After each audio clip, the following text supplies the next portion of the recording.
વડોદરાના તુલસીવાડી વિસ્તારના રહીશો અનેક વખત પાલિકા કચેરીએ મોરચો લઈને આવ્યા હતા. આ દરમિયાન પાલિકાની ટીમ દ્વારા પોલીસ બંદોબસ્ત સાથે ખ્વાજાનગરમાં ચેકિંગ કરવામાં આવ્યું હતું.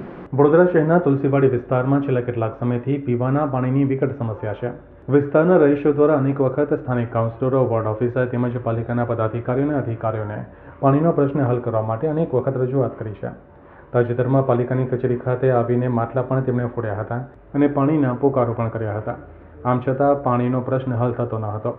આ દરમિયાન પાલિકાના અધિકારીઓ દ્વારા આંતરિક રીતે તપાસ કરવામાં આવતા એવી માહિતી મળી હતી કે કેટલાક લોકો ઇલેક્ટ્રિક મોટર લગાવીને પાણી ખેંચી રહ્યા છે, જેના કારણે અન્ય વિસ્તારમાં પૂરતા પ્રેશરથી અને પૂરતા પ્રમાણમાં પાણી મળતું નથી.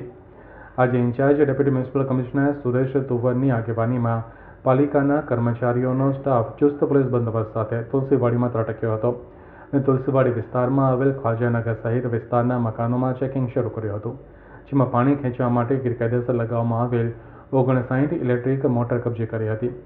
ઉલ્લેખનીય છે કે પાલિકા દ્વારા આજે પોલીસ બંદોબસ્ત સાથે કરવામાં આવેલ કાર્યવાહીના પગલે વિસ્તારમાં ઉત્તેજના વ્યાપી ગઈ હતી.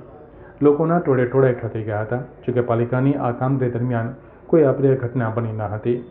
તુલસીવાડી વિસ્તારમાં પાણી નહીં આવવાની ફરિયાદ જે મળેલી હતી, આસપાસના વિસ્તાર ખ્વાજા એપાર્ટમેન્ટ અને આજુબાજુના જે 5 એપાર્ટમેન્ટ છે તેમાં પાણી નહીં મળવાની રજૂઆત થયેલી હોય ત્યાં ડાયરેક્ટ મોટરથી પાણી ખેંચવાની ફરિયાદ મળેલ હતી.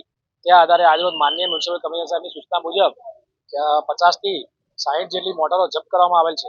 પોલીસનો સ્ટાફ લગભગ 20 થી 25 જણનો સ્ટાફ, દબાણ શાખાનો સ્ટાફ, પાણી પુરવઠા ઉત્તર ઝોન તેમજ પૂર્વ ઝોનની ટીમ મળી અંદાજે 150 થી 200 જેટલો સ્ટાફ જે જે કામગીરીમાં જોડાયેલો હતો અને તમામ જે હાલ કામગીરી જે ચાલુ છે.